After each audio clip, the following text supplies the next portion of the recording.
In your kit, you'll find some instructions, yarn, some pipe cleaners, googly eyes, some feathers, and some felt. Yours will probably look a little different from mine.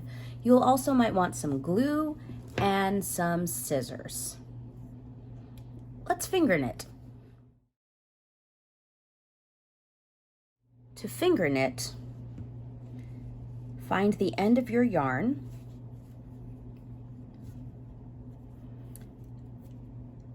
and here's the easiest way I found to do this. Now, keeping in mind that this yarn isn't very stretchy, yours may have more stretch than mine, but I'm gonna make this pretty loose. The first step is to wrap the yarn around my fingers. So I'm holding the tail end between my thumb and palm, and then I'm going back, so under, over, under, over. And then I'm gonna wrap around the other way, under, over, under, over.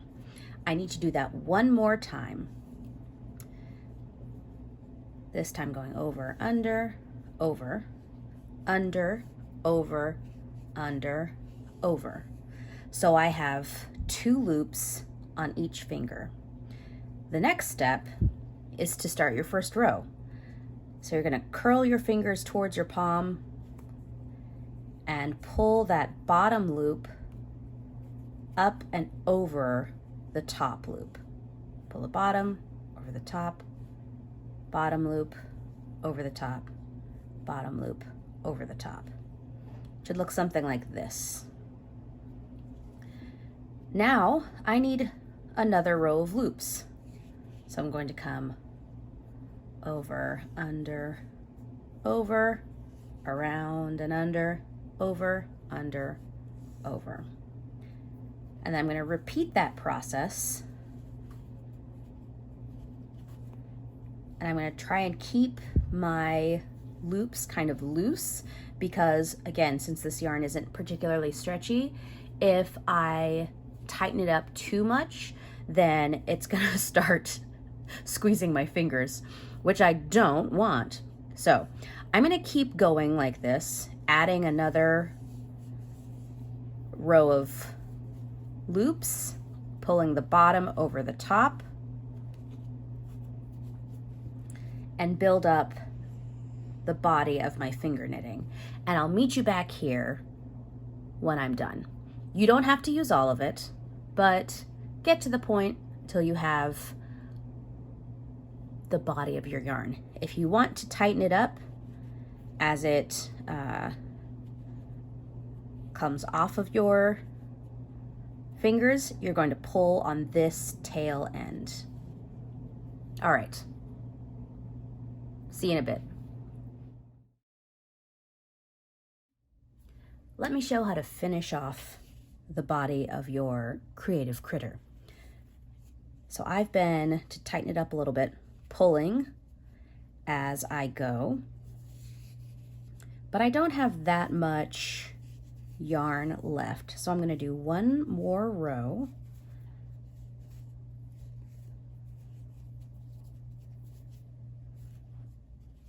And I don't think I can, it's a little tight, can't quite get all the way around. So instead, I'm going to pull my index finger loop over my middle finger loop. So now I have no loops on my index finger, and then 2 loops on my middle finger, then 1 loop, 1 loop. I'm going to pull the bottom loop over my middle finger. So now I have 1 loop on each finger. Then I'm going to repeat that process. Middle finger loop goes onto the ring finger. The bottom loop comes up and over the ring finger. And now I have 2 loops on my hand. Last one, ring finger goes over the pinky finger loop, and then our bottom loop comes over the top. I'm going to tug this one more time to kind of keep it at an even tension. And then this tail is going to go back through the loop, that pinky finger loop, and then tighten. So now I have the body of my critter.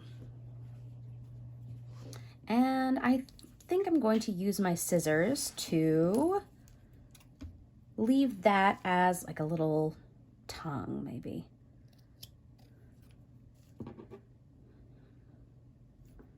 Yeah, I like that. And then on this end, just to keep things secure, I will make a knot. I just put this tail end through a couple of the starter loops, and I'm going to make a knot, just a simple knot, tug that tight, and then cut the end. Now is the time to get creative. I have my googly eyes. I have my pipe cleaners, which I can always cut and use in multiple places, but I can also thread my pipe cleaner through my finger knit body and then bend the pipe cleaner to articulate the body, to make it bend or stand up in different ways. So I'm going to play around with this for a little bit and incorporate my feathers and my felt. And I encourage you to do the same. Why don't we take a look at the work of Taran Singleton together to give us some ideas on fantastical imaginary creatures.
What'd you make? I am deciding to call this a greater crested snorl. The tongue helps filter out microscopic creatures that it slurps up from fresh water. The crest is up when it is interested in something. So it's interested in you. And then of course the wings help it go fast. The other pipe cleaner I inserted into the body so that I could curl it into its shape. And unlike our earth snails, the snorl, the greater crested snorl, has a soft body. So it's got to go real fast because it cannot protect itself if it gets stepped on. But this is life size, so it doesn't get stepped on very often, and it's also so fast. What did you make with your finger knit creation? I would love to see it. Tag us on social media at 108 Contemporary, and don't forget to like this video and subscribe to this channel for more tutorials on creative activities like this and artist talks from the folks who are inspiring these works and exhibition walkthroughs. Oh, they're so good, so gorgeous. We'll see you next time, and don't forget to stay creative. Bye!